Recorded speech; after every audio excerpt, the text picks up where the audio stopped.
Hello दोस्तों, मैं सूर्यदेव आपका होस्ट और दोस्त। स्वागत है आपका हमारे YouTube channel back to education में। लास्ट जो लेक्चर अपना जो हुआ था, भारतीय संविधान की जो ऐतिहासिक जो पृष्ठभूमि, historical background of the Indian constitution जो हम पढ़ रहे थे, उससे आगे आज चलते हैं, उससे आगे आज चर्चा करते हैं, उसी चीज को आगे बढ़ाते हैं आज।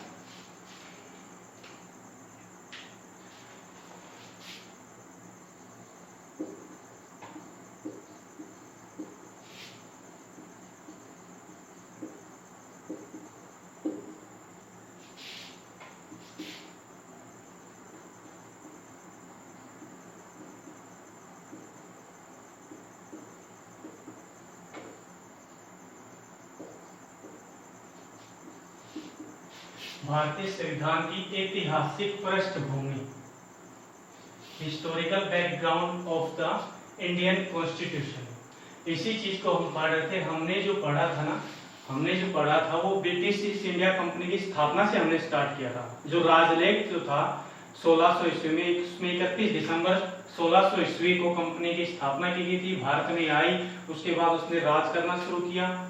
प्लासी की जो लड़ाई 1757 में, उसके बाद और बक्सर के युद्ध के बाद, उन दोनों युद्धों को जीतने के बाद जो भारत का सबसे धनाढ्य जो प्रांत था, प्रेसिडेंसी थी, तो बंगाल, उसमें जो एरिया आते थे, उड़ीसा, बिहार, बंगाल और आसाम का बहुत सारा एरिया उसके अंदर आता था। उस पे दीवानी या राजस्व या रेवेन्यू कलेक्ट करने का जो सारा का सारा जो अधिकार था, वो किसके पास चला गया था?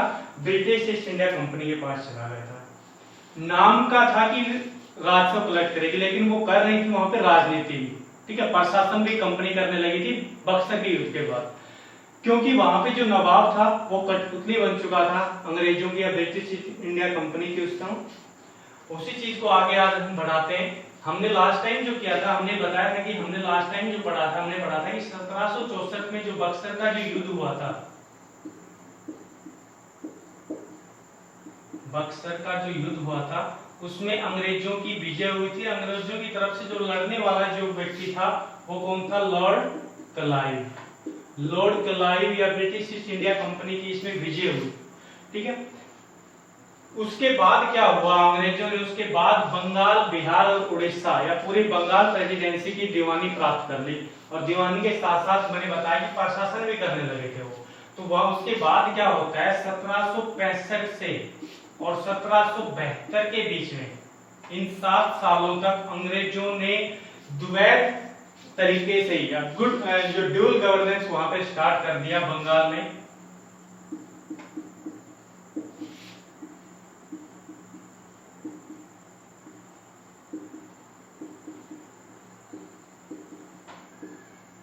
बंगाल में द्वैत शासन चला, और द्वैत शासन किस तरह से चला? एक जो थी वो दीवानी कौन वसूल कर रहा था? यहाँ पे रेवेन्यू कौन वसूल कर रहा था? British east India company. और दूसरा जो था वो था निजामत। निजामत का मतलब यहाँ पे सूबेदार, जो कि नाम मात्र का प्रशासन और राजनीतिक जहां पे चल रही थी बंगाल में। तो ये जो टाइम पीरियड था, इस समय बंगाल में द्वैत शासन चला। दीवानी वसूल करने का जो कर रहा था वहां पे ब्रिटिश ईस्ट इंडिया कंपनी कर रही थी, और प्रशासन नामात्र जो प्रशासन कर रहा था, वो निजामत जो कर रहा था, वो कौन कर रहा था? सूबेदार, ठीक है। अब इसी दौरान जो द्वैत शासन जो चला था, इसी दौरान बहुत सारी ऐसी घटनाएं हुई जिसकी वजह से क्या हुआ, जो ब्रिटिश जो सरकार थी उसका विश्वास उठ गया था कंपनी के ऊपर से, और उठना जायज भी था। हुआ क्या था, यहाँ पे कंपनी की जो कमाई थी, बहुत ज्यादा कमाई थी, क्योंकि वो वहां पे बहुत सारा रेवेन्यू वसूल कर रही थी। यहाँ पे व्यापार भी काफी अच्छा खासा चल रहा था, लेकिन फिर भी कंपनी घाटे में जा रही थी। तो उसके पीछे रीजन क्या था? उसी चीजों पे जांच बढ़ाने के लिए यहाँ पे ब्रिटिश सरकार ने हस्तक्षेप करना अपना जरूरी समझा। और हुआ क्या, यहाँ पे देखो, इसी दौरान क्या कौन कौन सी ऐसी घटनाएं हुई जिसकी वजह से ब्रिटिश सरकार को इसमें हस्तक्षेप करना पड़ा ब्रिटिश ईस्ट इंडिया कंपनी में, ठीक है। ब्रिटिश ईस्ट इंडिया कंपनी में हस्तक्षेप करने का कारण क्या था? यहाँ पे क्या हुआ, सबसे पहले अंग्रेज जो थे ना, अंग्रेज जो ईस्ट इंडिया कंपनी जो थी, ईस्ट इंडिया कंपनी जो थी, उसमें क्या होता था पहले तो क्या होता, ब्रिटिश ईस्ट इंडिया कंपनी के अकेली मोनोपोली यहाँ पे ट्रेड करी थी। मोनोपोली मतलब इसको एकाधिकार था, केवल ब्रिटिश ईस्ट इंडिया कंपनी को एकाधिकार था भारत में व्यापार करने का, उसके अलावा किसी के पास लाइसेंस नहीं था। अब क्या होगा यहाँ पे, अब जो कंपनी जो थी ना वो यहाँ पे व्यापार करना शुरू कर देती है। उसके बाद क्या होगा, 1767 या 66-67 के बाद यहाँ पे क्या होगा, कंपनी जो क्या करेगी, यहाँ पे कंपनी में बहुत सारे लोगों का शेयर लेना शुरू कर देगी कि आप शेयर डालो कंपनी में, हम आप जितने रुपए कंपनी में डालोगे ना उसका ब्याज लगा के आपको वापस किया जाएगा। तो यहाँ पे शेयर होल्डरों की शुरुआत हो गई, यहाँ पे शेयर लेने लगी कंपनी।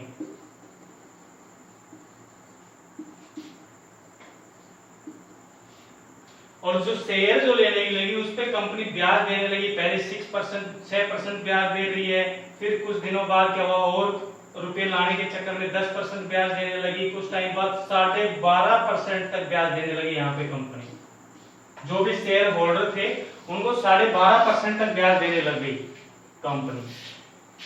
और दूसरी ये चीज होते हुए भी कंपनी को घाटा हो रहा था, और उसके पीछे रीजन क्या था, दूसरा उसके पीछे रीजन क्या था, 1767 से और 1769 तक जो मद्रास प्रेसिडेंसी थी उसका जो गवर्नर तो था उसने युद्ध छेड़ दिया था। किसके पीछे, किसके साथ, हैदर अली के साथ। हैदर अली के साथ युद्ध चला, इसको कहा जाता है प्रथम आंग्ल मैसूर युद्ध।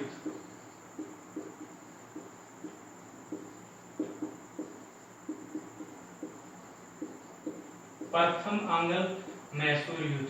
ये किस किस के बीच में लड़ा गया, अंग्रेजों और हैदर अली के बीच में। यहाँ पे अंग्रेजों ने क्या कर दिया था, हैदराबाद का जो निजाम था ना उसका साथ देके और हैदर अली पे आक्रमण कर दिया था। और हैदर अली उस टाइम बिजी था मराठों के साथ युद्ध करने में, ठीक है। तो यहाँ पे अंग्रेजों ने इसके साथ युद्ध किया, और जिसका रिजल्ट जो निकला ना, इसका जो रिजल्ट जो निकला, जो परिणाम निकला इस युद्ध का, परिणाम जो निकला ना, वो दोनों तरफ से क्या हुआ, ना तो अंग्रेजों की हार हुई ना यहाँ पे हैदर अली की हार हुई। दोनों ही तरफ से संधि करनी पड़ी इनको। और उस संधि में क्या कहा गया कि जितने भी जीते हुए जो विजित जो क्षेत्र है उनको एक दूसरे को लौटाना होगा। तो क्या हुआ, जो युद्ध हुआ था उसमें भी अंग्रेजों के बहुत सारा जब यहाँ पे खर्चा हुआ, ठीक है। युद्ध ऐसा तो नहीं कि युद्ध अगर जीत गए तो क्या हुआ, जीते तो भी खर्चा होता, हारे तो भी खर्चा होता है। एक तो ये रीजन था कंपनी की जो स्थिति थी वो दयनीय होने का, कि एक तो यहाँ पे युद्ध में खर्चा हो गया, युद्ध का कोई रिजल्ट भी अपने फेवर में नहीं निकल गया है। और कंपनी की दयनीय स्थिति यहाँ पे क्या हुआ, मैंने बताया कि जो भी शेयर होल्डर जिन्होंने कंपनी में अपना शेयर डाला हुआ था ना, शेयर जो डाला हुआ था उसका ब्याज पहले 6% था, फिर कंपनी ने और लालच दिया 10%, 12.5% तक कंपनी ब्याज देने लगी थी जितने भी शेयर होल्डर थे उन सबको।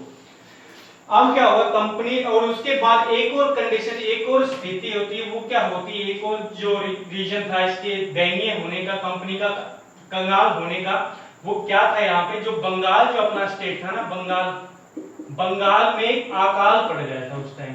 और ये जो बात है बंगाल में अकाल की जो बात है ना, ये बात है 1770 की। 1770 में मतलब उस टाइम जो स्थिति ऐसी बन रही थी 3-4 साल से कि कंपनी के फेवर में कंडीशन नहीं थी, जो भी चीज कंपनी कर रही थी उसके विपरीत हो रही थी। वहां पे बंगाल में अकाल पड़ गया, लेकिन कंपनी की दयनीय स्थिति, कंपनी वहां पे रेवेन्यू वसूल करेगी, राजस्व वसूल करेगी, तो बहुत सारे लोग वहां पे भूखमरी से मारे गए, बहुत सारे लोगों की जमीनें जो जागीर थी वो छीन गई थी। तो वहां पे कहा जाता है कि बंगाल में जब अकाल पड़ा था, बंगाल की कुल जनसंख्या का 1/3 जो जनसंख्या थी वो मर चुकी थी, ठीक है। 1/3 जो पॉपुलेशन थी वो मर चुकी थी इसी वजह से, ठीक है। तो ये बहुत सारे रीजन थे जिसकी वजह से जो कंपनी जो थी वो अपनी दयनीय स्थिति में आ गई थी। अब क्या करेगी कंपनी, दयनीय स्थिति में आ गई, कंपनी के पास रुपए नहीं व्यापार करने के लिए, और अब क्या करेगी कंपनी, ब्रिटिश ईस्ट इंडिया जो कंपनी है वो ब्रिटेन की सरकार से गुजारिश करेगी। क्या गुजारिश करेगी ब्रिटेन की सरकार से, ब्रिटेन की सरकार से कहेगी कि आप हमें क्या दो, लोन, कर्ज दो हमें कंपनी को चलाने के लिए। अब कंपनी कर्ज मांग रही है ब्रिटेन की सरकार से। अब ब्रिटेन की सरकार सोचेगी भाई कंपनी तो काफी अच्छी चल रही थी, अब लोन लेने की क्या जरूरत पड़ गई इनको। और उसी चीज को लेके यहाँ पे ब्रिटिश सरकार जांच बढ़ाती है कि भाई जांच की जाएगी आपकी कंपनी में क्या चल रहा है, कंपनी का काफी अच्छा व्यापार चल रहा है, फिर भी कंपनी घाटे में क्यों जा रही है, ठीक है। उसी चीज की जांच हुई। यहाँ पे एक चीज और बता देता हूँ जांच से पहले, यहाँ पे क्या होता था, जो ब्रिटेन जो होता था, ब्रिटेन में क्या होता था, ब्रिटेन में क्या होता था, जो भी कंपनी के जो शेयर होल्डर थे ना, जिन्होंने कंपनी में शेयर डाला था, उनको कहा जाता था BOP, बोर्ड ऑफ प्रोप्राइटर, या मालिक जो मंडल कह सकते हैं हम इसको, मालिक मंडल था ये, मालिक मंडल या बोर्ड ऑफ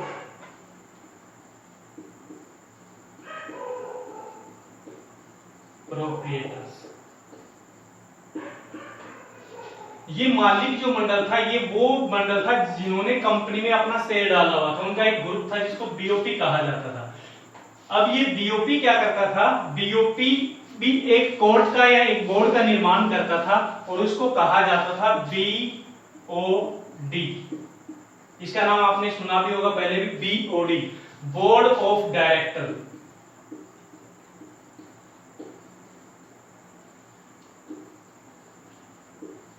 या हिंदी में इसको देखें तो संचालक मंडल, संचालक मंडल या निदेशक मंडल भी इसको कह सकते हैं। डायरेक्टर क्या कहा जाता है, निदेशक, निदेशक मंडल। और निदेशक जो मंडल होता ना, बोर्ड ऑफ कंट्रोल या निदेशक, या इसको बोर्ड ऑफ कंट्रोल या कोर्ट ऑफ कंट्रोल भी कहा जाता था इसको। और इसमें जो सदस्य होते थे ना, इसके जो कमिश्नर, इसमें जो मंडल में जितने सदस्य होते थे ना, वो सदस्य होते थे 24 सदस्य इसमें होते थे।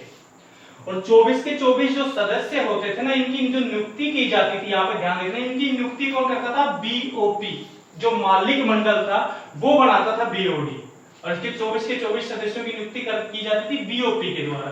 तो BOP नियंत्रित करती थी BOD को।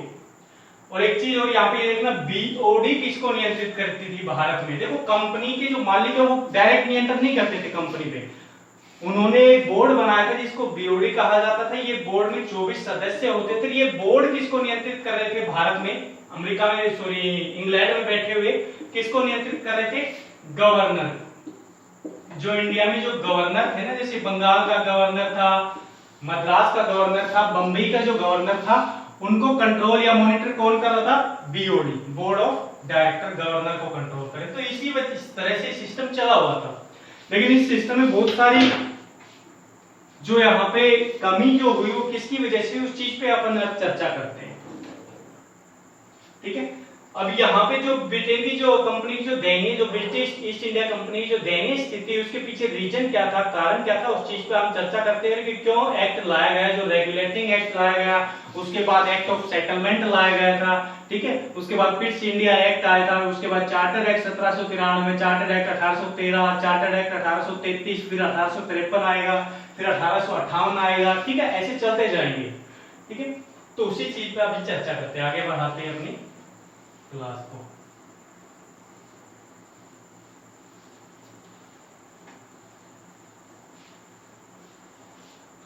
तो कंपनी पे क्या बैठेगी, अभी जांच बैठेगी कंपनी में कि भाई हो क्या रहा है आपके अंदर, आपकी कंपनी घाटे में क्यों जा रही है इतना व्यापार होने के बाद भी। तो उसी जांच को लेके यहाँ पे हम एक छोटा सा चार्ट बनाते हैं, उसके हिसाब से हम आगे चलेंगे।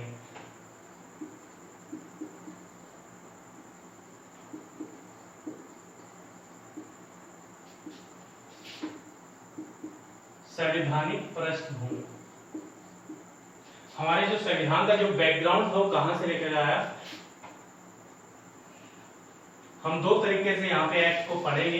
पहला जो एक्ट जो बनेंगे 1858 तक, वो किसके नियंत्रण में बनेंगे, कंपनी के नियंत्रण में होगा। नियंत्रण ब्रिटिश गवर्नमेंट का, लेकिन वो इनडायरेक्टली, परोक्ष रूप से नियंत्रण हो रहा है यहाँ पे किसका, ब्रिटेन की सरकार का।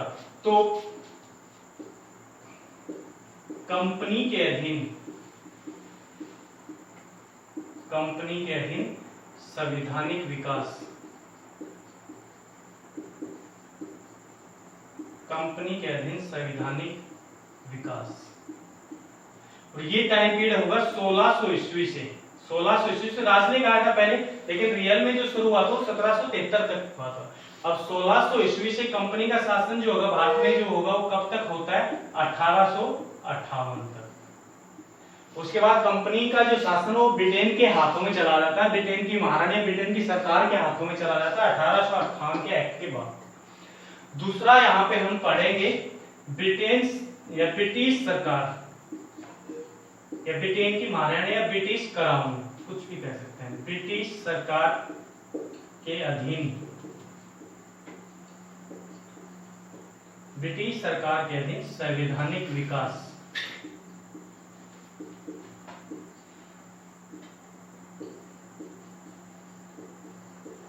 ये जो टाइम पीरियड था ये था 1858 से यहाँ पे ब्रिटेन का पूर्णतः नियंत्रण हो गया था, ब्रिटिश सरकार का नियंत्रण हो गया था, कंपनी को यहाँ से भगा दिया गया था 1858 से और 1947 आजादी तक ब्रिटिश सरकार के अधीन संवैधानिक विकास और ये कंपनी के अधीन संवैधानिक विकास। तो पहले हम इस चीज पे चर्चा करते हैं। हम यहाँ से 1600 राजलेख से शुरू नहीं करेंगे, हम यहाँ पे 1773 से शुरू करेंगे। हम यहाँ से 1773 में जो रेगुलेटिंग जो एक्ट आया था 1773 से, देखो दो टाइप पीरियड है, 1600 से 1773 और दूसरा जो होगा ना वो 1773 से 1858। देखो इस टाइम 1600 से 1773 तक जो राज किया था वो कंपनी ने अकेले, यहाँ पे मोनोपोली थी कंपनी, यहाँ पे की कंपनी को एकाधिकार था भारत में व्यापार करने का, कैसे भी व्यापार करे। और कंपनी को भारत में व्यापार करने का जो अधिकार दिया था वो 1600 ईस्वी में ब्रिटेन की महारानी ने दिया था। ब्रिटेन की महारानी थी एलिजाबेथ, उसने यहाँ पे क्या हुआ था इसको व्यापार करने का अधिकार दिया था। और उसके बाद 16 मतलब महारानी ने अधिकार दिया था केवल 15 वर्षों तक भारत में व्यापार करने का, केवल 15 वर्ष तक आप व्यापार करेंगे। लेकिन उसके बाद एक महाराज सम्राट आया जेम्स, उसने क्या किया, कंपनी से खुश होकर बोला कि तुम जब तक चाहो ना जब तक व्यापार करो भारत में। तो कंपनी का यहाँ पे एक अधिकार हो गया था। 1773 तक कंपनी ने यहाँ पे राज किया। और कैसे राज किया, उसी चीज का नतीजा कि कंपनी को यहाँ से छोड़ के जाना पड़ा ब्रिटिश गवर्नमेंट के हाथों में। देखिए तो उसी चीज पे हम चर्चा करते हैं। तो 1773 ईस्वी में चलते सीधे अब इससे आगे जो कंपनी के अधीन जो संवैधानिक विकास जो होगा उस चीज पे हम चर्चा कर रहे हैं। तो हम सबसे पहले यहाँ पे जिस एक्ट के बारे में हम पढ़ेंगे, और ये एक्ट क्यों लाए गए, ये एक्ट लाए गए थे कंपनी को नियंत्रित करने के लिए, क्योंकि कंपनी आप में से बाहर हो गई थी ना। कंपनी भारत में आई थी केवल व्यापार करने, लेकिन कर क्या क्या रही है, नए काम भी कंपनी सुलटा दे रही है। यहाँ पे व्यापार को तो सुलटा ही रही है पहले से, अब राजनीति भी करने लगी यहाँ पे और प्रशासन भी करने लगी। ठीक है, एडमिनिस्ट्रेटर भी कौन हो गया यहाँ पे, कंपनी ही हो गई। एक तो नियंत्रित क्यों किया गया, एक तो मैंने बताया कि व्यापार का घाटा आ रहा है वो किस वजह से हो रहा है। दूसरा यहाँ पे क्या हुआ, राजनीति करने लगी, इस चीज की भनक लगे ब्रिटिश गवर्नमेंट को। तो इसी वजह से यहाँ पे एक्ट बनाए गए कंपनी को कंट्रोल करने के। तो सबसे पहला जो एक्ट जो था अपना, उस जिस पे हम चर्चा करेंगे वो होगा रेगुलेटिंग एक्ट। सबसे पहला जो एक्ट होगा वो होगा रेगुलेटिंग एक्ट।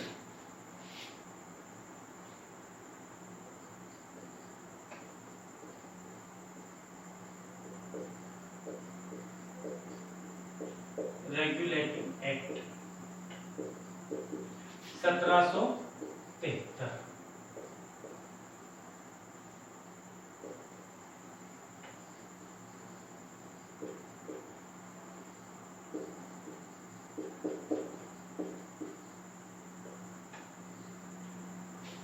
इस पे चर्चा करेंगे सबसे पहले कि ये आया क्यों, इसको लाने की जरूरत क्यों पड़ी, उसके बाद इसमें प्रोविजन क्या क्या थे, प्रावधान क्या क्या किए गए थे इसके अंदर, उसके बाद देखेंगे इसका रिजल्ट क्या हुआ, इसके प्रभाव क्या क्या पड़े भारत में, उसके बाद देखेंगे इसमें कमियां क्या थी।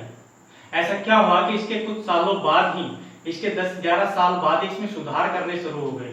ठीक है, सुधार जो पिट्स इंडिया एक्ट आया, एक्ट ऑफ सेटलमेंट आया, वो इनमें सुधारों के लिए लाया गया। तो रेगुलेटिंग एक्ट में हम देखेंगे क्या क्या किया गया। सबसे पहले तो मैंने बताया कि इसको क्यों पेश किया गया था, कंपनी की जो भारत में जो कंपनी की जो अनियमितता थी, उसको जो इरेगुलरिटी थी उसको कंट्रोल करने के लिए इसको लाया। तो नाम से पता लग रहा है रेगुलेटिंग, रेगुलेट मतलब किसी चीज को कंट्रोल करना। ठीक है, किसी चीज को कंट्रोल करना। अब ये जो एक्ट जो पास किया गया था, तो उस टाइम ब्रिटेन में प्रधानमंत्री कौन था, ब्रिटेन का प्रधानमंत्री कौन था जिसने इस एक्ट को पारित करवाया था संसद में। पहली एक चीज याद रखना, ब्रिटेन का सबसे पहला प्रधानमंत्री, बहुत बार पेपर में पूछा जाता है। ठीक है, जो वन डे एग्जाम में बहुत सारे क्वेश्चन आते हैं ऐसे फैक्ट जो बेस पे। तो ब्रिटेन का जो सबसे पहला जो प्रधानमंत्री था वो याद रखना कौन था, वॉलपोल। वॉलपोल जो था वो ब्रिटेन का सबसे पहला प्रधानमंत्री था। ठीक है, इस टाइम अगर हम बात करें 1721 में बना था। एक बात और याद रखना, वॉलपोल जो था वो ब्रिटेन में इतिहास में सबसे अधिक समय तक रहने वाला प्रधानमंत्री था। लगभग 21 साल तक प्रधानमंत्री रहा था, 20 साल 310 या 15 दिन के समथिंग। तो ब्रिटेन के इतिहास सबसे अधिक समय तक रहने वाला प्रधानमंत्री था वॉलपोल। ठीक है, कमेंट करके बताना अभी फिलहाल ब्रिटेन का प्रधानमंत्री कौन है। ठीक है, इंग्लैंड का प्रधानमंत्री कौन है अभी। अब इसकी बात करें तो इसने कौन से प्रधानमंत्री के द्वारा इसको पेश किया गया था। जो इस टाइम जो पीएम जो था, प्रधानमंत्री जो था ब्रिटेन का, वो था लॉर्ड नॉर्थ। लॉर्ड नॉर्थ इस टाइम ब्रिटेन का प्रधानमंत्री था लॉर्ड नॉर्थ। इसने इसको पारित करवाया यहाँ पे। और पारित करवाने के पीछे रीजन क्या था, क्यों इसको पारित करवाया गया, क्यों इसको लाया गया, वाई। तो यहाँ पे अगर हम देखें क्यों लाया गया, तो भारत में मैंने बताया कि भारत में कंपनी को नियंत्रित करने के लिए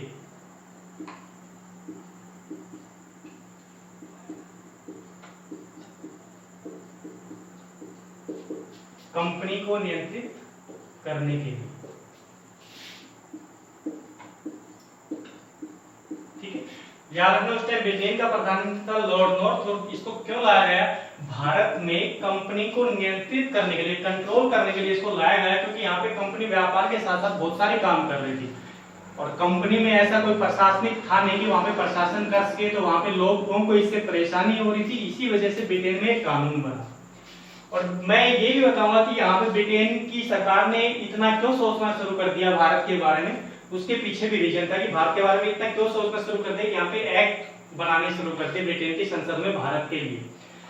और याद रखना एक सबसे पहला ब्रिटेन की संसद में ब्रिटेन के उपनिवेशक जो देश थे उनके लिए बनाया गया सबसे पहला कानून था। ब्रिटेन के जितने भी उपनिवेशक थे जैसे अमेरिका, इंडोनेशिया, ठीक है, भारत जो उपनिवेशक थे उनमें बनाया गया सबसे पहला कानून था। अब यहाँ पे इसकी पृष्ठभूमि देखेंगे कि इसको बनाने के पीछे जो रीजन जो थे वो क्या क्या थे।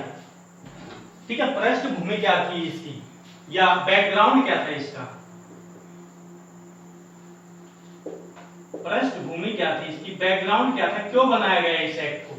तो इस एक्ट को बनाने के लिए सबसे पहला जो कारण था, सबसे पहला जो कारण था इस एक्ट को बनाने के लिए, तो बताया मैंने नियंत्रित करने के लिए। लेकिन उसके पीछे बैकग्राउंड बहुत है, ये तो बना दिया गया, लेकिन बनाया क्यों।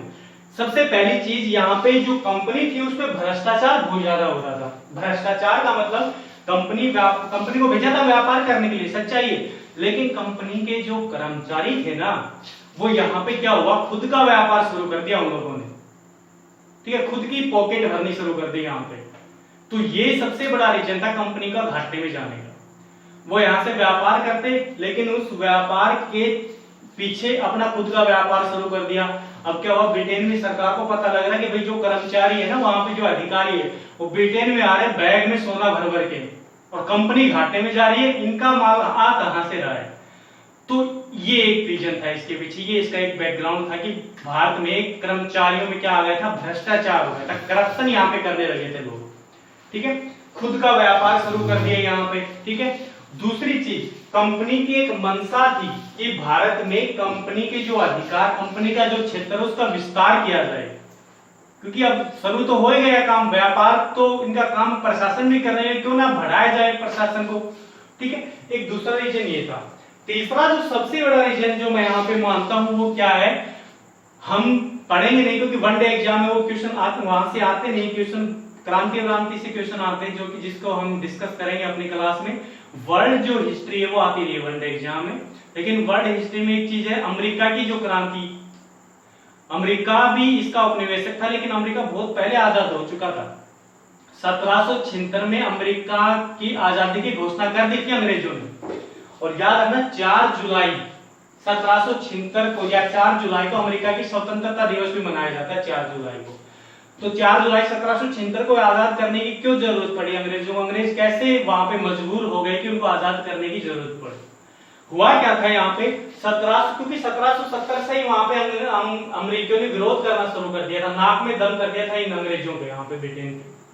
वहां पे क्या हुआ 1773 में क्या हुआ, वहां पे आपने नाम भी सुना होगा, बोस्टन जो टी पार्टी थी वो टी पार्टी जो थी वॉटसन वो कब हुई थी? 16 दिसंबर 1773 को हुई थी अमेरिका में। और उसमें क्या हुआ था, जो ब्रिटेन का जो चाइना से जो चाय का जो माल था वो जा रहा था सीधा अमेरिका जा रहा था, ना कि ब्रिटेन जाता था पहले, वहां से टैक्स लगा के फिर अमेरिका सप्लाई करते थे वो, क्योंकि चाय अपने यहाँ इसी एरिया में, एशिया के जो दक्षिणी एशिया उसमें चाय बहुत ज्यादा पैदा होती है, जैसे चाइना हो गया, इंडोनेशिया, अमेरिका। चाइना से तीन जहाज जा रहे थे सीधे अमेरिका, और अमेरिका में जब जाते तो वहां पे कहा जाता कि अमेरिका जो था, जो बोस्टन जो एरिया था, वहां पे बहुत सारे जो लोग थे उन्होंने क्या किया, तीनों जहाजों को वहां से निकाल के वहां पे जो हार्बर था हार्बर में डाल दिया, यहाँ पे सारी की सारी चाय वो हार्बर में डाल दिया। तो वहीं से क्या हुआ, ब्रिटेन के जो लोग थे उनमें विरोध उत्पन्न हो गया अंग्रेजों या ब्रिटिश ईस्ट इंडिया कंपनी जो थी उसके खिलाफ, और तभी से वहां की आजादी की नींव रखी गई, बहुत जल्दी आजाद हो गया था। 1789 में तो अमेरिका का संविधान बन के तैयार हो गया था। हमसे कितना आगे अमेरिका? 1789 में अमेरिका का संविधान बन के तैयार हो गया था। अपना संविधान बन के तैयार कब हुआ? 1950 में या 49 में बन के तैयार हो गया था। 26 नवंबर 1949 को बन के तैयार हुआ था, लागू हुआ था 50 में।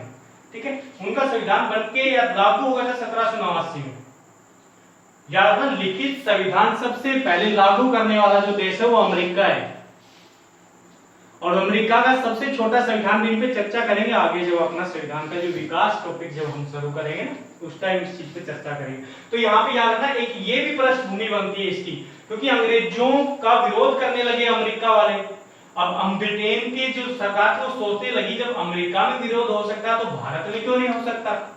इसी वजह से वो भारत में कंपनी का जो नियंत्रण है उसको कंट्रोल कर रही थी। कंपनी कभी लोगों के साथ ज्यादती तो नहीं कर रही यहाँ पे, ताकि कहीं वहां भी विद्रोह शुरू हो जाए।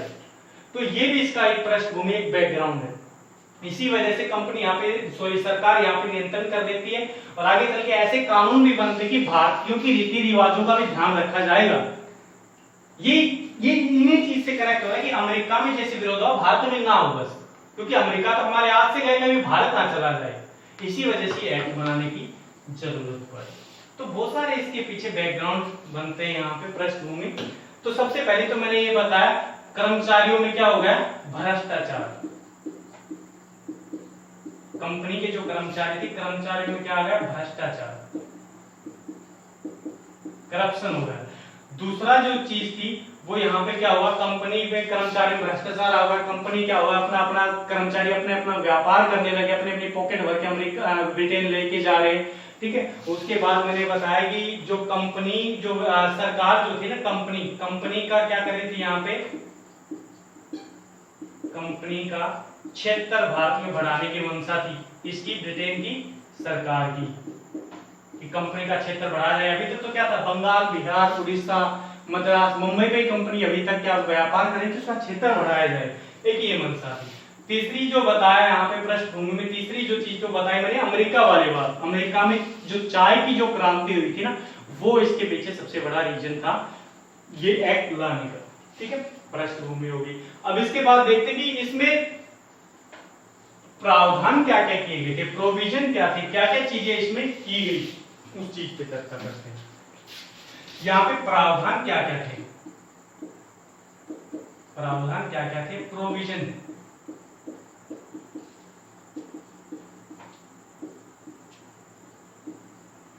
देखो क्या प्रावधान यहाँ पे किए गए थे, उस चीज पे हम चर्चा करते हैं।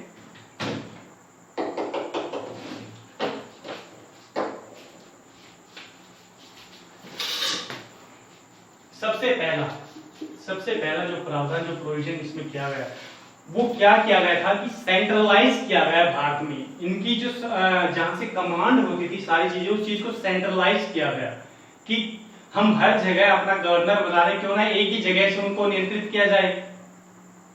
ठीक है, तो सबसे पहले यहाँ पे क्या किया गया, जो बंगाल की जो प्रेसिडेंसी, देखो 3 प्रेसिडेंसी यहाँ पे बनाई गई थी अंग्रेजों के द्वारा, एक तो मद्रास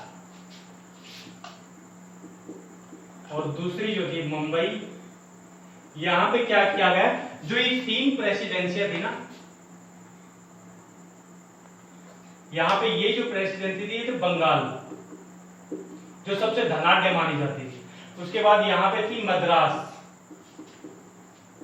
और ये जो थी यहां पे थी मुंबई। अब क्या हुआ, हर जगह एक गवर्नर होता था, यहाँ भी एक गवर्नर था जो कंट्रोल करता था यहाँ पे व्यापार को, यहाँ भी एक गवर्नर था जो कंट्रोल करता था व्यापार को भी और सैनिक असैनिक कार्रवाई जो होती थी सबको, और यहाँ भी एक गवर्नर होता था। अब क्या होगा, अंग्रेजों को फील होगा कि क्यों ना तीनों को एक ही जगह से कंट्रोल किया जाए। तीन जो प्रेसिडेंसियां थी, बंगाल, मद्रास और बम्बई, इसमें एक एक गवर्नर जनरल थी। अब इनके बाद क्या होगा, इसके बाद क्या होगा, जो यहाँ पे केंद्रीयकरण किया जाएगा, केंद्रीय प्रशासन की नींव रखी जाएगी। मतलब क्या हुआ, बंगाल के अंदर इन दोनों प्रेसिडेंसी को डाल दिया जाएगा। बंगाल के अंदर ही मद्रास और मुंबई प्रेसिडेंसी जो थी उनको बंगाल के अंदर डाल दिया जाएगा। बंगाल का जो गवर्नर जो पद था ना, उस गवर्नर जो पद था उसको बना दिया जाएगा गवर्नर जनरल। मतलब इसके पास पावर थोड़ी बढ़ा दी जाएगी और इन दोनों को डाल दिया जाएगा इसी के अंदर। तो इसी को क्या कहा जाता है कि सारी की सारी पावर एक जगह कर देना, इसी चीज को क्या कहा जाता है, केंद्रीयकरण। इसी चीज को कहा जाता है केंद्रीयकरण या केंद्रीय प्रशासन। मतलब सेंट्रलाइज की गई यहाँ पे चीजें, एक ही जगह पावर डाल दी गई, वहीं से कंट्रोल होगा सब कुछ। ठीक है, तो केंद्रीयकरण किया गया। तो इसी चीज को आज अभी हम देखते हैं। तो यहाँ पे क्या किया गया, याद रखना, बंगाल, बिहार और जो मद्रास जो प्रेसिडेंसी थी, इन दोनों प्रेसिडेंसी को किसके अधीन दे दिया, बंगाल प्रेसिडेंसी के अधीन दे दिया। तो मद्रास और बंबई प्रेसिडेंसी को बंगाल प्रेसिडेंसी के अधीन किया गया।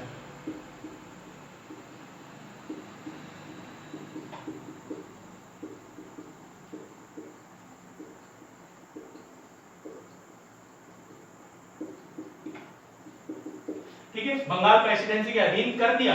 लेकिन अधीन करने के बाद अभी इसी चीज पे हम चर्चा करते हैं कि इसके अंदर और क्या क्या हुआ था। अधीन किया गया, अधीन करने के बाद क्या हुआ, बंगाल का जो गवर्नर था ना, अभी बताया मैंने, बंगाल के गवर्नर को क्या बना दिया गया, बंगाल के गवर्नर को, बंगाल का जो गवर्नर था उस पोस्ट को बदला गया, केवल व्यक्ति वही था, व्यक्ति वही रहेगा, केवल पोस्ट का नाम बदल दिया गया और उस पर कंट्रोल उसको ज्यादा दे दिया गया कि वो बंबई और मद्रास पे भी कंट्रोल कर सके।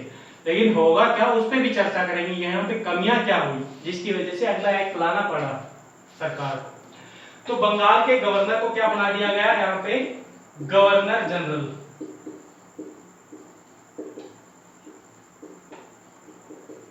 गवर्नर जनरल बनाया गया। और जो दोनों जो गवर्नर थे उसी के अंडर कर दिए। बंबई जो गवर्नर था, बंबई का जो गवर्नर था, और मद्रास गवर्नर जो था, मद्रास वाला जो गवर्नर जनरल जो था,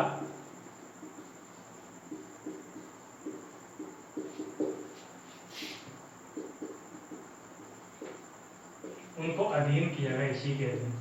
ठीक है, अब ये गवर्नर को गवर्नर जनरल बना दिया गया। और जो गवर्नर जो जनरल जो था बनने वाला, जो सबसे पहला जो गवर्नर जनरल जो बना, जो व्यक्ति जो था, जो गवर्नर जनरल जो बना, वो व्यक्ति था कौन यहाँ पे, उस व्यक्ति का जो नाम था वो क्या था, वो था वारेन हेस्टिंग्स।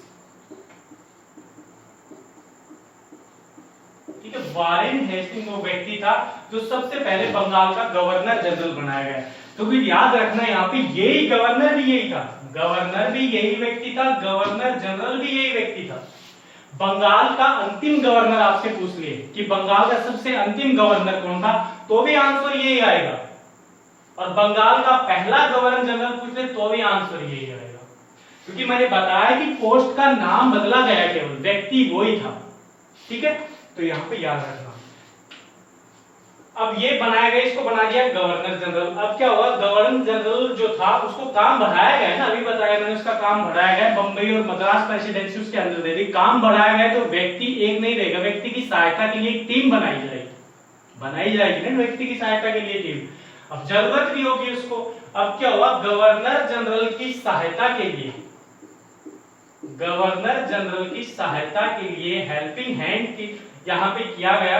और इसकी सहायता के लिए किसका गठन किया गया, एक कार्यकारी परिषद का, एक परिषद का गठन किया गया, एक काउंसिल बनाई गई। और वो जो एक काउंसिल जो बनाएगी, कार्यकारी जो परिषद बनाएगी, उस परिषद में कितने सदस्य होते थे? 4। जो गवर्नर जनरल की जो कार्यकारी जो परिषद बनाएगी, उस परिषद में सदस्य होते थे 4। वो 4 जो सदस्य होते थे, वो सदस्यों का जो नाम था वो क्या था? सबसे पहला जो सदस्य था, यहाँ पे सबसे पहला जो सदस्य था, उस सदस्य का जो नाम था वो था क्लीवेरी। हिंदी में देखते हैं पहले, फिर इंग्लिश में देखते हैं। क्लीवेरी, उस व्यक्ति का नाम था क्लीवेरी। और दूसरा जो व्यक्ति था उसका नाम था मॉनसन। और तीसरा जो व्यक्ति था उसका नाम था बारवेल।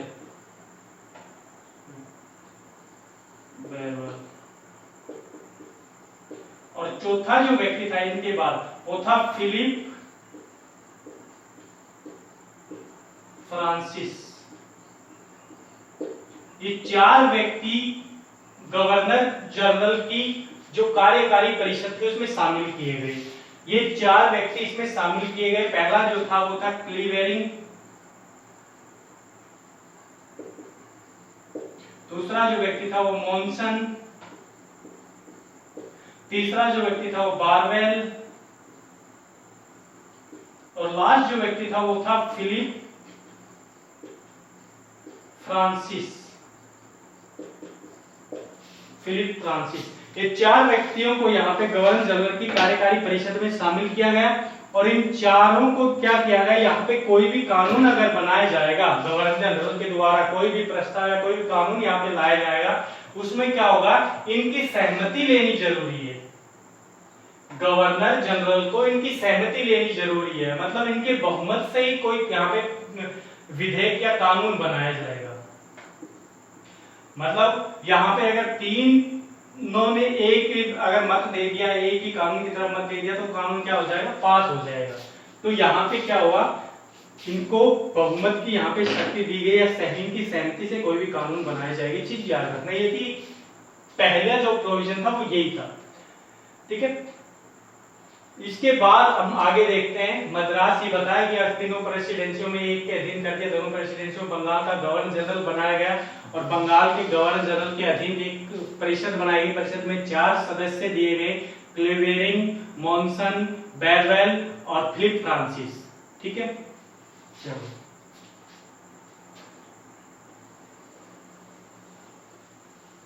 एक तो ये प्रोविजन किया गया इसके अधीन।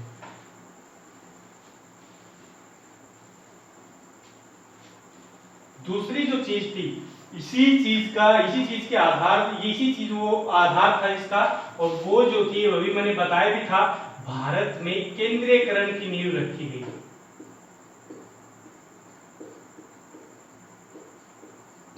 केंद्रीयकरण या केंद्रीय प्रशासन की नींव रखी गई पहली बार।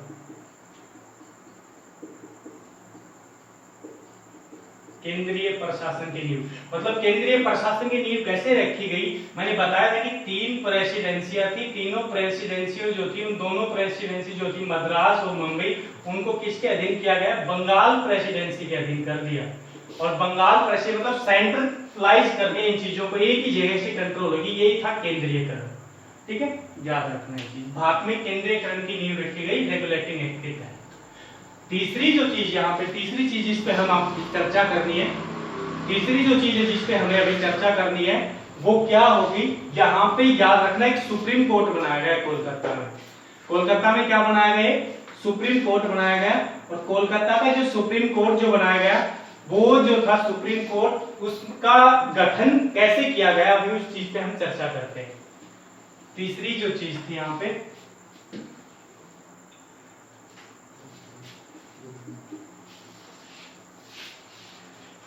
कलकत्ता में क्या बनाया गया, सुप्रीम कोर्ट। और सुप्रीम कोर्ट में कितने मुख्य न्यायाधीश थे, कितने न्यायाधीश थे, कैसे वो काम करेगा, ठीक है, उस चीज पे हम चर्चा करते हैं।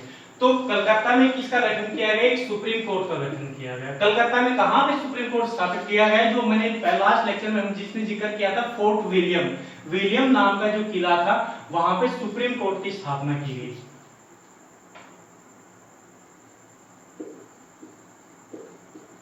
कलकत्ता में सर्वोच्च न्यायालय की स्थापना की गई, सर्वोच्च न्यायालय, सुप्रीम कोर्ट। सर्वोच्च न्यायालय की स्थापना, सर्वोच्च न्यायालय सुप्रीम कोर्ट की स्थापना कहाँ पे की गई ये भी बताया उन्होंने। फोर्ट विलियम में इसकी शुरुआत की गई। इस सर्वोच्च न्यायालय में 4 सदस्य होते थे, 4 थे, मतलब एक मुख्य न्यायाधीश, इसमें एक मुख्य न्यायाधीश थे प्लस 3 क्या थे, अन्य न्यायाधीश।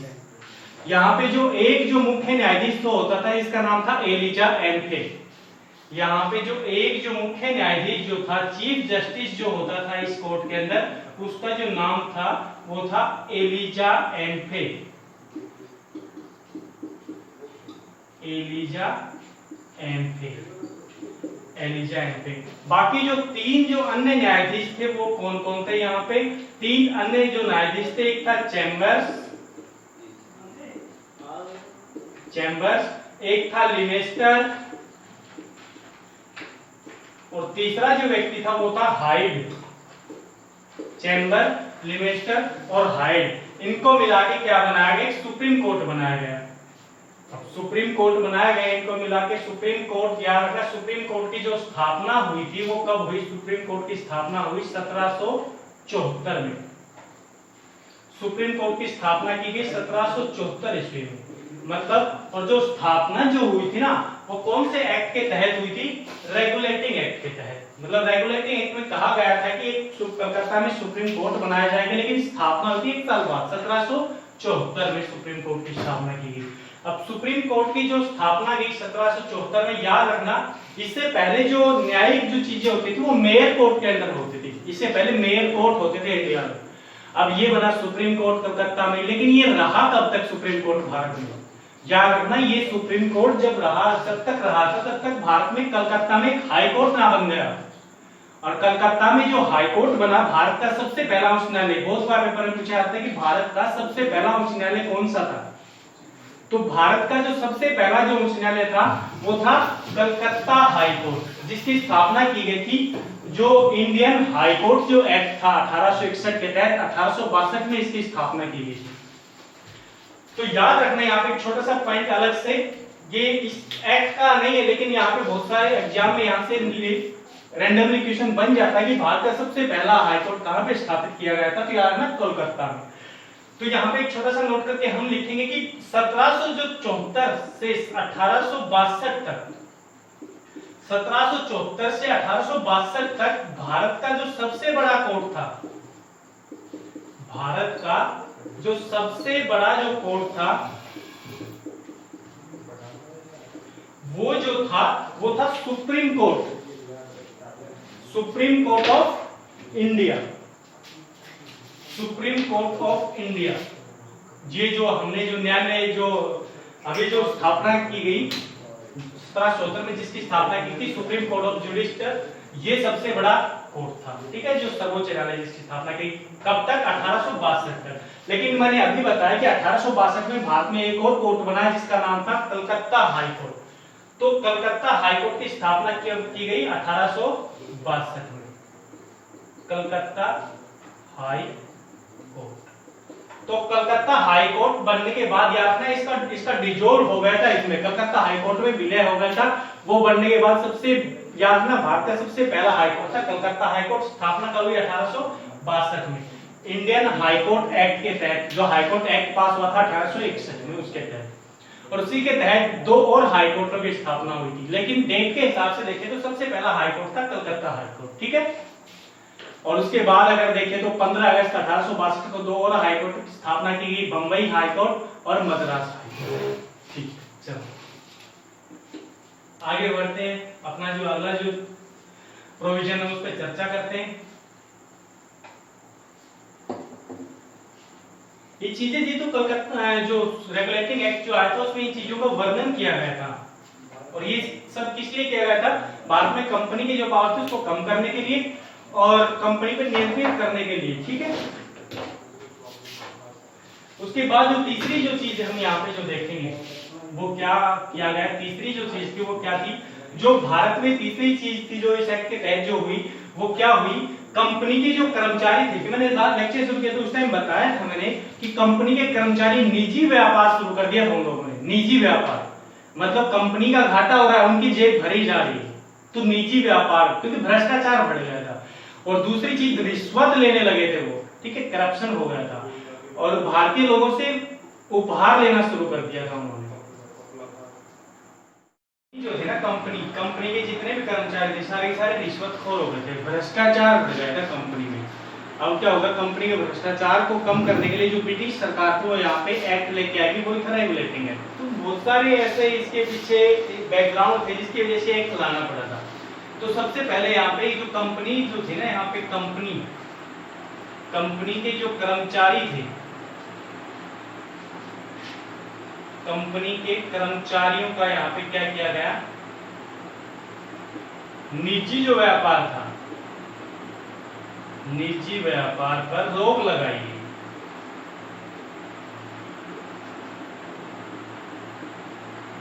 निजी व्यापार पर रोक लगाई गई, जो सब कंपनी के नाम पे अपना अपना व्यापार सबने शुरू कर दिया था कंपनी के अधिकारियों ने, जिसकी वजह से कंपनी में घाटे में गई, ठीक है। उसके अलावा मैंने बताया था कि रिश्वतखोरी जो थी वो बहुत ज्यादा बढ़ गई थी, ठीक है। रिश्वतखोरी को क्या किया, बैन किया गया। उसके बाद जो उपहार ले रहे थे ना, भारतीय लोगों से नाम के उपहार ले रहे थे, ठीक है, कुछ भी पूछता कंपनी जो सरकार को पूछते हुए कहां से आ रहे इतना रुपया, बोला कि भारतीय राजाओं ने देशी रियासत ने क्या किया, हमें प्रेजेंट किया है, उपहार दिया है हमको, ठीक है। उस चीज पर रोक लगाई गई। उसके बाद 4 नंबर जो प्रावधान जो प्रोविजन जो हम देखेंगे वो क्या किया गया यहाँ पे, जो संचालक मंडल जो था ना, जो संचालक जो मंडल था, संचालक मंडल का जो नाम जो हमने देखा था BOD, बोर्ड ऑफ डायरेक्टर। यहाँ पे क्या किया जाएगा, जो बोर्ड ऑफ डायरेक्टर जो थी ना, board of director, court of director जो थी, निदेशक मंडल जो था, इसकी सदस्य हमने देखे थे लास्ट क्लास में कितने होते हैं, 24 सदस्य यहाँ पे BOD में थे। लेकिन इससे पहले क्या होता था, इस एक्ट से पहले क्या होता था, इनका जो टाइम पीरियड होता था ना, जो टाइम पीरियड जो कार्यकाल जो होता था वो होता था केवल 1 ईयर, 1 साल का। पहले क्या होता था, केवल 1 साल का टाइम पीरियड होता था।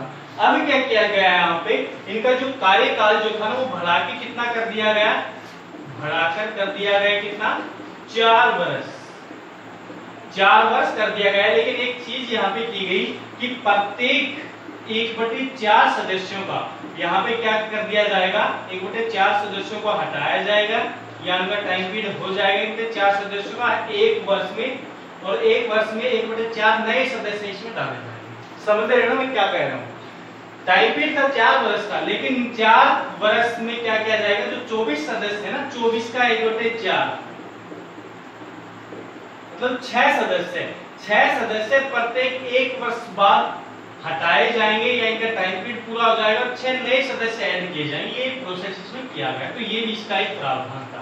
और ये इसलिए क्या गया था कि ताकि अधिकारियों को भारत के बारे में जानने का अधिक से अधिक टाइम मिले, ठीक है। पहले 1 वर्ष होता था, अभी 4 वर्ष कर दिया गया। ये इसके प्रोविजन थे, प्रावधान जो इसके तहत किए गए, ठीक है।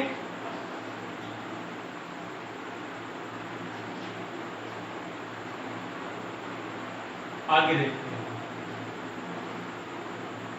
अब इसमें कमियां देखते हैं, कमियां क्या रह गई इसमें, ऐसी कौन सी कमी रहेगी जिसकी वजह से ये एक्ट ज्यादा सक्सेसफुल नहीं हो पाया भारत में। कमी क्या थी यहाँ पे, सबसे पहली जो कमी थी वो क्या थी, जो गवर्नर जो जनरल था ना, अपना जो पोस्ट जो यहाँ पे बनाई गई थी गवर्नर जनरल, उसमें क्या किया गया, गवर्नर जनरल की जो पावर थी ना, पावर की यहाँ पे पावर को, शक्ति जो थी उसको स्पष्ट नहीं किया गया कि गवर्नर जनरल क्या कर सकता है, ठीक है। 2 चीजें यहाँ थी, एक तो गवर्नर जनरल था, एक था सुप्रीम कोर्ट, सर्वोच्च न्यायालय, सर्वोच्च न्यायालय। अब सर्वोच्च न्यायालय जो बनाया गया था कलकत्ता में, एक तो वो और एक गवर्नर जनरल, दोनों की जो अधिकार जो क्षेत्र था ना, दोनों का जो अधिकार क्षेत्र था, दोनों का अधिकार क्षेत्र जो था वो स्पष्ट नहीं किया गया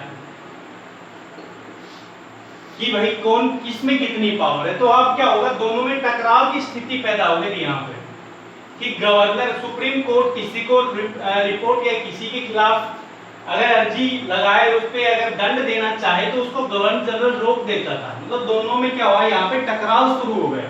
एक तो ये इसमें कमी थी, ठीक है। दोनों का अधिकार क्षेत्र निश्चित करना चाहिए था कि सुप्रीम कोर्ट कहां तक न्याय कर सकता है, गवर्नर जनरल के पास क्या पावर होगी, जैसे आज के दिन क्या हुआ, राष्ट्रपति और सुप्रीम कोर्ट की पावर डिसाइड है कि सुप्रीम कोर्ट क्या कर सकता है, राष्ट्रपति सुप्रीम कोर्ट के फैसले में क्या क्या बदलाव कर सकता है। ठीक है, जो हम पढ़ेंगे राष्ट्रपति के टॉपिक में, जो क्षमादान की जो पावर होती है वो राष्ट्रपति के पास है। सुप्रीम कोर्ट के फैसले को भी क्या कर सकता है, वो किसी की सरकार को क्या कर सकता है, कम कर सकता है। तो उसी तरह से यहाँ पे पावर डिसाइड नहीं की गई। ठीक है, सबसे पहली कमी तो यहाँ पे ये। उसके बाद दूसरी जो कमी थी वो क्या थी, जो गवर्नर जनरल जो था ना यहाँ पे अपना गवर्नर जनरल के पास मैंने बताया था एक परिषद बनाई गई, गवर्नर जनरल की हेल्पिंग हैंड या हेल्प के लिए एक परिषद बनाई गई। परिषद में जो सदस्य थे और हमने बताया था कितने सदस्य थे, 4। परिषद में सदस्य थे 4। ठीक है, क्लीवेरिंग, मॉनसन, बेरवेल और जो फिलिप फ्रांसिस, ये 4 सदस्य थे। अब यहाँ पे क्या किया गया, अगर गवर्नर जनरल कोई भी एक्ट या कोई भी विधेयक अगर पारित या कुछ भी कानून यहाँ पे बनाता है तो उसके लिए क्या किया जाएगा, ये जो 4 जो सदस्य थे इसकी सहमति होनी जरूरी है। सहमति मतलब बहुमत के आधार पे यहाँ पे कोई भी विधेयक या अधिनियम बनाया जाएगा। अब क्या होगा, ये इनमें क्या किया गया, इनमें 4 में से 3 सदस्यों ने ग्रुप बना लिया। 3 सदस्यों ने ग्रुप बना लिया कि भाई हमें जो लॉ वारेन हेस्टिंग्स जो यहाँ पे गवर्नर जनरल जो था उसके कोई भी विधेयक या अधिनियम पारित नहीं होने देने, मतलब बिल्कुल विरोध में आ गई। अब 4 में से 3 सदस्य जब विरोध में आ जाएंगे तो गवर्नर जनरल कोई भी विधेयक पारित कर पाएगा, नहीं कर पाएगा, बिल्कुल नहीं कर पाएगा, क्योंकि बहुमत कहाँ जा रहा है, 3। सहमति कहाँ जा रही है, तीनों की तरफ। ठीक है, एक ये चीज इनमें कमी थी कि गवर्नर जनरल के पास पावर नहीं दी गई। अगर यहाँ पे वीटो दे दिए जाती कि भाई ये डिनाई करने के बाद भी ये वीटो लगा के यहाँ पे इस अधिनियम को पारित करवा सकता था, तो ये बहुत ही अच्छा मतलब एक्ट बनता है। ठीक है, रेगुलेटिंग एक्ट भारत में शासन करने के लिए सरकार, ब्रिटिश सरकार की तरफ।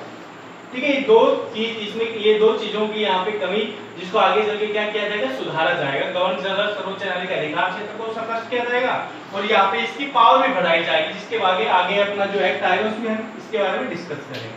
ठीक है, चलो अगला जो एक्ट है अपना, इस एक्ट की कमियों को सुधारने के लिए, जो ये जो एक्ट जो था, इस एक्ट की कमियों को सुधारने के लिए एक और एक्ट लाया गया। इसके 8 साल बाद लगभग 1781 में छोटा सा एक्ट लाया गया और वो नॉर्मली सुधार करने के लिए केवल। देखो क्या होगा, उस एक्ट का नाम है act of settlement.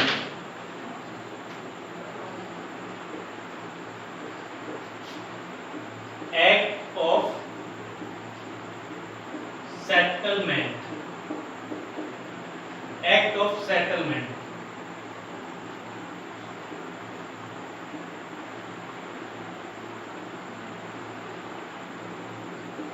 Act of settlement, इसमें क्या किया गया है, एक्ट ऑफ सेटलमेंट, सबसे पहली चीज तो ये लाया क्यों गया था, मैंने बताया कि क्यों लाया गया था।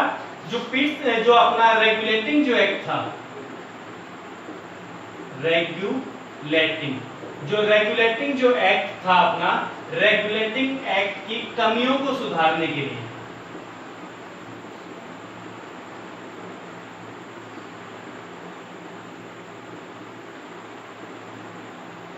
रेगुलेटिंग एक्ट की कमियों को सुधारने के लिए इसको लाया गया था, पेश किया गया था। तो कमी जो थी वो क्या थी, मैंने अभी बताया था। कमी क्या थी, सबसे पहले तो अधिकार क्षेत्र स्पष्ट नहीं था यहाँ पे सुप्रीम कोर्ट का, किसका, गवर्नर जनरल एंड काउंसिल का। जो गवर्नर जनरल और उसकी जो परिषद थी उसका अधिकार क्षेत्र स्पष्ट नहीं था। तो इसमें सबसे पहले जो चीज की गई वो दोनों का अधिकार क्षेत्र स्पष्ट किया गया कि सुप्रीम कोर्ट कहां तक कानून बना सकता है, कहां तक दंड दे सकता है और गवर्नर जनरल कहां तक उसको रोक सकता है, क्या कर सकता है गवर्नर जनरल। मतलब यहाँ पे गवर्नर जनरल इन काउंसिल जो थी, गवर्नर जनरल और उसकी परिषद जो थी, उसको मुक्त कर दिया, यहाँ पे फ्री कर दिया सुप्रीम कोर्ट से, कि सुप्रीम कोर्ट जो होती है ना, गवर्नर जनरल की जो काउंसिल होगी उसके कानून को एक्सेप्ट नहीं करेगा। ठीक है, सबसे पहला जो इसमें सुधार जो किया गया वो ये किया गया था। ये हम लिखना चाहे तो लिख सकते हैं आप, governor general in council, governor general in council को सुप्रीम कोर्ट के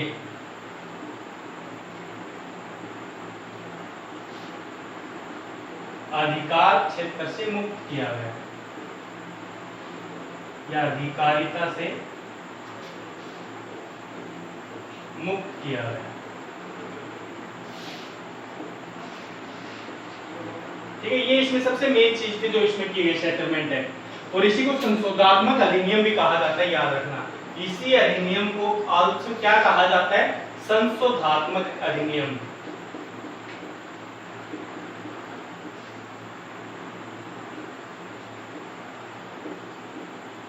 संशोधनात्मक अधिनियम मतलब संशोधन किया गया, अमेंडिंग एक्ट भी कहा जाता है इसको।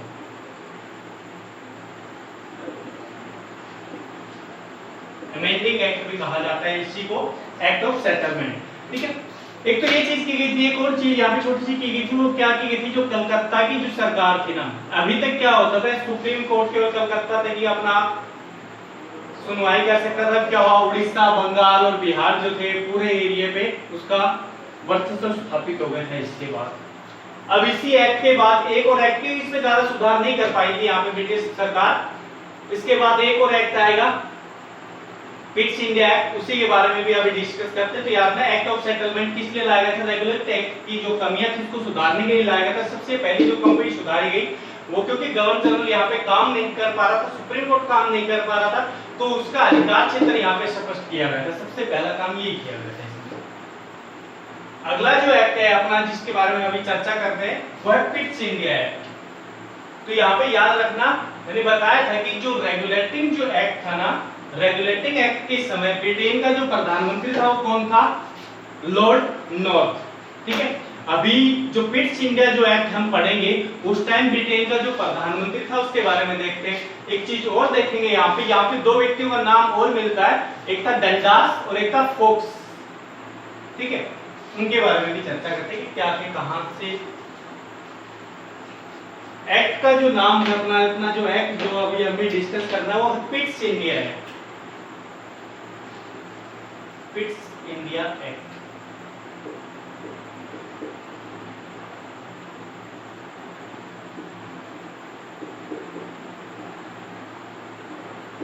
पिट्स इंडिया एक्ट 1784 कब आए? 1784। इसके तहत जो पिट्स इंडिया जो एक्ट था,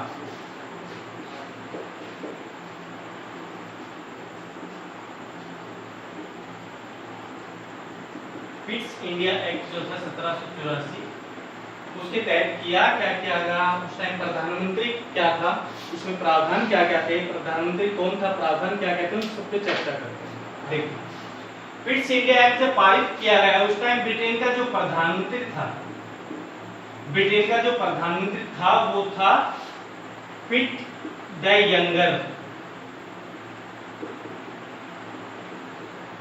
पिट द यंगर उस टाइम प्रधानमंत्री था। इसी के नाम पे इस एक्ट का नाम भी क्या पड़ा?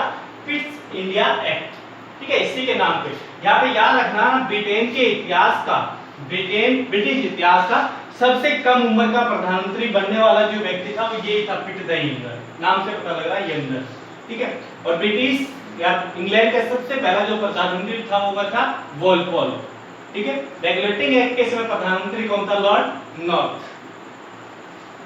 पिट द यंगर। इसके तहत किया क्या गया? ये एक्ट भी किस लिए पारित किया गया था? इसके पीछे जो उद्देश्य जो था वो क्या था? रेगुलेटिंग एक्ट की कमियों को सुधारने के लिए एक्ट लाया गया था। रेगुलेटिंग बात क्योंकि जल्दबाजी में लाया गया एक्ट था रेगुलेटिंग एक्ट, और उनको भारत के बारे में इतनी नॉलेज जानकारी नहीं थी कि क्या होता है वहां पे। बस वो लोगों ने क्या हुआ, कंपनी का जो आधिपत्य बढ़ता जा रहा था भारत में, उसको कम करने के लिए एक्ट लाया गया था। और एक चीज और थी, जो अमेरिका इनके हाथों से निकल गया था ना, वो ये नहीं चाहते थे कि भारत भी अमेरिका की तरह हमारे हाथों से निकल जाए। ठीक, कंपनी जिस तरह से वहां पे व्यवहार जो कर रही थी लोगों के साथ। अब क्या हुआ, ये एक्ट भी को क्यों पारित किया गया? रीजन क्या था इस पे? रेगुलेटिंग एक्ट की कमियों को दूर करने के लिए।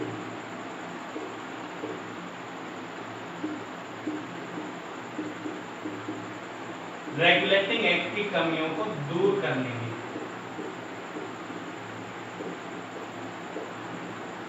क्योंकि एक्ट ऑफ सेटलमेंट में सब कुछ नहीं हो पाया था। एक चीज और कहा जाता है कि जो पिट्स इंडिया जो एक्ट आया था ना, पिट्स इंडिया एक्ट से पहले भी अंग्रेजों ने एक एक्ट पास करने की कोशिश की थी 1783 में, और वो दो अधिनियम बने थे, लेकिन दोनों ही अधिनियम संसद में पास नहीं हो पाए थे ब्रिटेन की संसद में। एक डंडास अधिनियम 1784 में जो कि पास नहीं हो पाया था ब्रिटेन की संसद में, और एक था फोक्स का भारतीय अधिनियम 1784 में, वो भी पारित नहीं हो पाया था। और कहा जाता है कि वो दोनों पारित नहीं हो पाए थे संसद में, और उस टाइम उस जो गवर्नमेंट थी वो गवर्नमेंट गिर गई थी उस टाइम, ठीक है, त्यागपत्र लेना पड़ा था उस टाइम। तो कहा जाता है कि भारतीय सब्जेक्ट पे, भारतीय विषय में कोई कानून बनाते वक्त ब्रिटेन की संसद में पहली बार कोई सरकार गिरी थी, पहली और अंतिम बार तभी होता 1783, और लॉर्ड नॉर्थ जो था उसके गठबंधन की सरकार थी वहां पे, फोक्स और डंडास, ठीक है। चलो उस चीज याद रख लेना बस वो थोड़ा सा। इसके बारे में अगर देखते हैं पिट्स इंडिया एक्ट में सबसे पहली जो चीज थी वो क्या की गई यहाँ पे, देखो अभी तक क्या था, सबसे पहले तो कमियों को दूर किया जाएगा ना, जैसे मैंने बता दिया था कि अधिकार क्षेत्र स्पष्ट कर दिया था एक्ट ऑफ सेटलमेंट में, ठीक है, थोड़ा सा उसमें किया गया, लेकिन पूरा नहीं किया गया। वहां पे जो गवर्नर जनरल वाली जो मैंने बात बताई थी, गवर्नर जनरल को काम नहीं करने दे रही थी उसकी परिषद यहाँ पे, क्योंकि उन्होंने गुट बना लिया था एक, और गवर्नर जनरल से नफरत करते थे, कुछ भी होगा उनका आपस में, लेकिन वो उनको काम नहीं करने देते थे। अब क्या होगा, उसी चीज पे यहाँ पे कंट्रोल किया जाएगा। क्या किया जाएगा, जो गवर्नर जो जनरल जो थे प्रोविजन जो थी यहाँ पे, प्रावधान जो थे वो क्या थे, क्या क्या किया गया था यहाँ पे प्रावधान। सबसे पहले जो गवर्नर जनरल जो थे, जीजी जो थे governor general,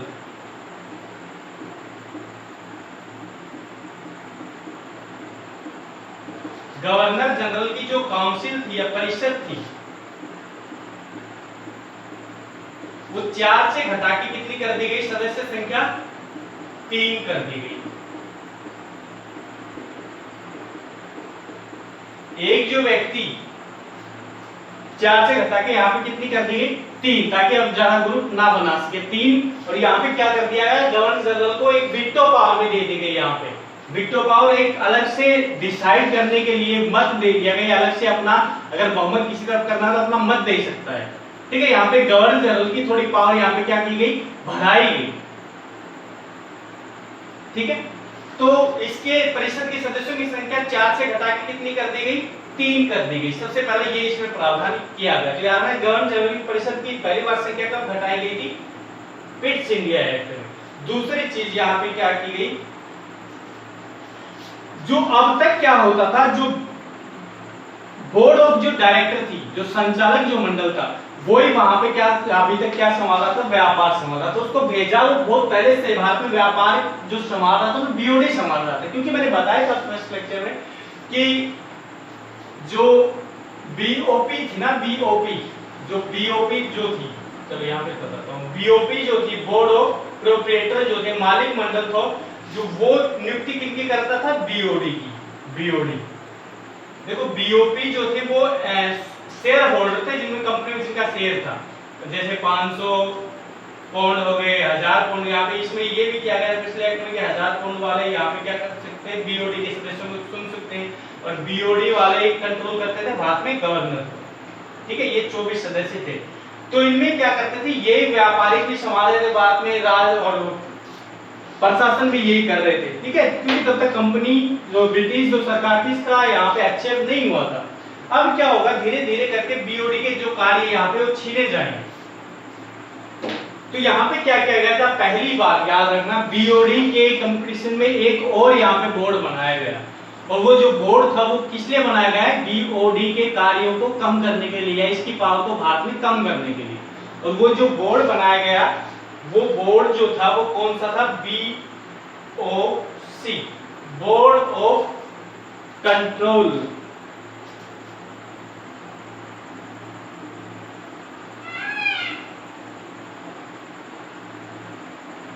board of control, नियंत्रण बोर्ड जिसको हम कह सकते हैं, नियंत्रण बोर्ड, बोर्ड ऑफ कंट्रोल या नियंत्रण बोर्ड यहाँ पे बनाया गया। और किस लिए बनाया गया, उस एक्टिव जो बीओडी जो था ना, बीओडी की पावर यहाँ पे कम करने के लिए, क्योंकि बीओडी के पास राजनीति पावर भी थी, प्रशासन की न्याय कभी कभी कर देती थी, ठीक है, सारा काम संभाल रही थी बीओडी। अब बीओसी को बनाया गया, तो याद रखना बीओसी का जो गठन था, बोर्ड ऑफ कंट्रोल का जो गठन किया गया वो कौन से एक्ट के तहत किया गया? पिट्स इंडिया एक्ट के तहत किया गया। इसका क्या किया गया? यहाँ पे गठन किया गया। ठीक है, अब क्या हुआ, बीओसी और बीओडी दोनों का काम यहाँ पे क्या कर दिया गया? अलग अलग, दोनों को अपना अपना काम दे दिया गया यहाँ पे, क्योंकि बीओडी पहले से व्यापार का काम संभालती आ रही, मॉनिटरिंग कर रही थी किसको? यहाँ पे भारत में ट्रेड को, तो उनको तो वही काम, उसका जो अलग से जो काम, एक्स्ट्रा जो काम जो था उसका, उस काम को उससे छीन लिया गया, वो काम किसको दे दिया गया? अपना बीओसी को। तो राजनीतिक जो भी एक्टिविटीज थी उन पे कौन यहाँ पे कंट्रोल करेगा? बीओसी। तो यहाँ पे देख देखना, दोनों को अलग अलग कार्य के लिए किया गया। बीओसी जो थी ना, उसको जो काम दिया गया, बीओसी को जो काम दिया गया, वो क्या दिया गया? बीओसी को राजनीतिक मामले, जो राजनीतिक जो मामले थे, राजनीतिक मामलों में कौन एक्सेप्ट कर सकता? बीओसी। और जो अपना जो बीओडी जो था ना, BOD board of director, BOD वो किन मामले में? व्यापारिक मामलों, व्यापारिक मामलों को देखेगा। और बीओसी किस मामलों में देखेगा? राजनीतिक मामले, प्रशासनिक मामलों को कौन देखेगा? बीओसी, बोर्ड ऑफ कंट्रोल या नियंत्रण बोर्ड। तो यहाँ पे याद रखना, ये बहुत बार यहाँ से क्वेश्चन बनता है कि बीओडी और बीओसी को कब खत्म किया गया? यहाँ पे बनाया गया बीओसी को, तो यहाँ पे बीओसी बनाया गया था पिट्स इंडिया एक्ट में, और खत्म कब किया गया वो आगे देखेंगे हम कब खत्म हुआ। यहाँ पे बहुत बार क्वेश्चन बन चुके हैं, ठीक है, वनडे एग्जाम में यहाँ से बहुत बार क्वेश्चन बन चुके हैं। ठीक है, ये दो चीजें यहाँ पे याद रखना। गवर्नर जनरल की परिषद की सदस्य संख्या घटा दी गई, बीओसी का गठन किया गया। ठीक है,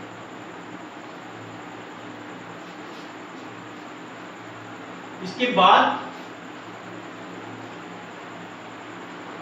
भारत में क्या होता था, जो एक और चीज यहाँ पे सुधार किया गया, वो क्या किया गया? अब तक क्या होता था, जो अपना जो सुप्रीम कोर्ट जो बनाया गया था ना, सुप्रीम कोर्ट जो बनाया गया था, सुप्रीम कोर्ट ऑफ जुडिशियल, कहां पे बनाया गया था? कलकत्ता के फोर्ट विलियम में। ठीक है, उसमें ये डिसाइड नहीं किया गया था कि ये किन की सुनवाई करेगा, भारतीयों की या ब्रिटेन वाले लोगों पे भी सुनवाई कर सकता है, किस पे केस चलेगा, तो इसमें डिसाइड नहीं हो पाया था। अब इसमें क्या किया जाएगा, जब ये गवर्नर जनरल की परिषद में भी सुनवाई कर सकता है, ठीक, उन पे कोई मुकदमे चल रहे तो सब कुछ कर सकता है, इसका अधिकार क्षेत्र में बताया था, निर्धारित नहीं किया था, इसी वजह से गवर्नर जनरल यहाँ पे विवाद चल रहा था। अब यहाँ पे इसको कह दिया जाए कि भाई ये जो अंग्रेज जो अधिकारी है ना भारत में, जो व्यापार के जो देख रहे, उनके खिलाफ कोई भी सुनवाई नहीं कर पाएगा सुप्रीम कोर्ट।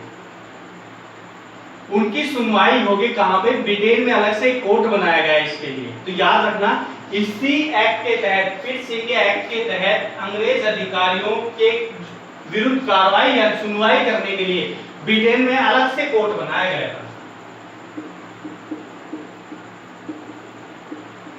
ब्रिटेन में कोर्ट की स्थापना, इसके लिए कंपनी के कर्मचारी अधिकारियों के लिए सुनवाई करने के लिए, कंपनी के अधिकारियों के विरुद्ध, क्योंकि इन्होंने रोना शुरू कर दिया यहां पे कि अगर भारतीयों के सामने ही हमको दंडित किया जाएगा तो हमारी इज्जत क्या रह जाएगी यहाँ पे, है ना, ये हमारी बातें नहीं मानेंगे। अगर हमें इनके बराबर यहाँ पे भारत में रखोगे तो फिर तो सब कुछ समझ रहे ना, उल्टा हो जाएगा।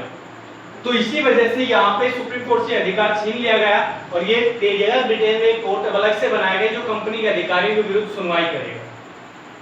ठीक है, इसके अलावा हम देखते हैं आगे, यहाँ पे याद रखना बीओसी राजनीतिक मामलों की सुनवाई करेगा, बीओडी जो डायरेक्ट जो पहले से करता है व्यापारिक मामलों की सुनवाई या मामलों में मॉनिटरिंग करेगा। ब्रिटेन में कोर्ट की स्थापना जो कंपनी के अधिकारियों के विरुद्ध सुनवाई करेगा। उसके अलावा अगर चीज यहाँ पे देखें तो मैंने जो अपना जो रेगुलेटिंग जो एक्ट था उसमें एक चीज बतानी भूल गया था, जो कमी जो थी एक और उसमें कमी थी, वो थी धारा 9। ये भी उसमें सबसे बड़ी कमी थी, किसमें? रेगुलेटिंग एक्ट में ये कमी थी। क्या कमी थी यहाँ पे कि जो मैंने बताया था कि भारत में क्या किया गया, केंद्रीयकरण किया गया था। क्या गया था ना केंद्रीयकरण, मैंने बताया था कि अपनी जो मद्रास प्रेसिडेंसी जो थी ना, मद्रास मद्रास प्रेसिडेंसी, बंबई प्रेसिडेंसी, दोनों को किसके अधीन किया गया? बंगाल। यही होता है केंद्रीयकरण, सेंट्रलाइज किया गया था। ये कौन से एक्ट में किया गया था? रेगुलेटिंग एक्ट में किया गया था। और रेगुलेटिंग एक्ट के तहत एक धारा थी, धारा 9, ये भी विवाद का विषय था उस टाइम। क्या हुआ था इसमें? धारा 9 में क्या था? इसमें ये कहा गया था कि जो मद्रास, क्योंकि मैंने बताया था दोनों प्रेसिडेंसी को इसके अधीन कर दिया, गवर्नर जो गवर्नर थे यहाँ पे दोनों, वो भी गवर्नर जनरल के तहत ही काम करेंगे। लेकिन यहाँ पे एक चीज धारा 9 थी, उसमें क्या लिखा गया था? उसमें लिखा गया था कि ये जो गवर्नर है ना, बंबई के गवर्नर, बंबई का जो गवर्नर था और मद्रास का गवर्नर, ये गवर्नर अगर चाहे, मतलब कब चाहे, जब विपरीत परिस्थिति हो, कोई इमरजेंसी में कोई डिसीजन लेना हो, इमरजेंसी में अगर कोई डिसीजन लेना हो तो ये दोनों ले सकते हैं। ये चीज लिखी गई थी धारा 9 में। बंबई के गवर्नर और मद्रास का गवर्नर अगर विपरीत परिस्थिति, अगर इमरजेंसी कोई आ जाए तो अपना डिसीजन खुद ले सकते हैं। इस गवर्नर जनरल, बंगाल के गवर्नर जनरल से पूछने की कोई जरूरत नहीं है। तो ये भी इसमें कमी थी, क्योंकि अब इनको क्या हुआ है, यहाँ पे एक्सक्यूज हो गए इनके पास। ये गवर्नर जनरल काफी दिन हो गए यहाँ से पूछ रहे कि क्या चक्कर है, कुछ पूछ नहीं रही तुम्हें कि कुछ संधि करनी है, कोई लड़ाई करनी है, क्या चल क्या रहा है। तो जो गवर्नर जनरल ने जांच की तो पता लगा कि ये तो सब चल रहा है, यहाँ पे लड़ाइयां भी चल रही है, संधि भी कर रहे हैं, पूरा काम हो रहा है, लेकिन मेरे से कोई पूछ नहीं रहा। फिर इन्होंने कहा कि भाई हमारे पास पावर है, धारा 9 में पढ़ के देखो क्या लिखा है कि विपरीत परिस्थितियों में हम अपनी तरफ से कुछ भी कर सकते हैं। ठीक है, तो विपरीत परिस्थितियों का यहाँ पे बहाना बना के इन्होंने यहाँ पे युद्ध किया, संधि किया। ठीक है, तो याद रखना धारा 9 जो थी उसको भी यहाँ पे क्या किया गया, आगे चल के खत्म किया गया था। इनको पूरी तरह गवर्नर जनरल के अधीन कर दिया गया था इसी एक्ट में, पिट्स इंडिया। ठीक है,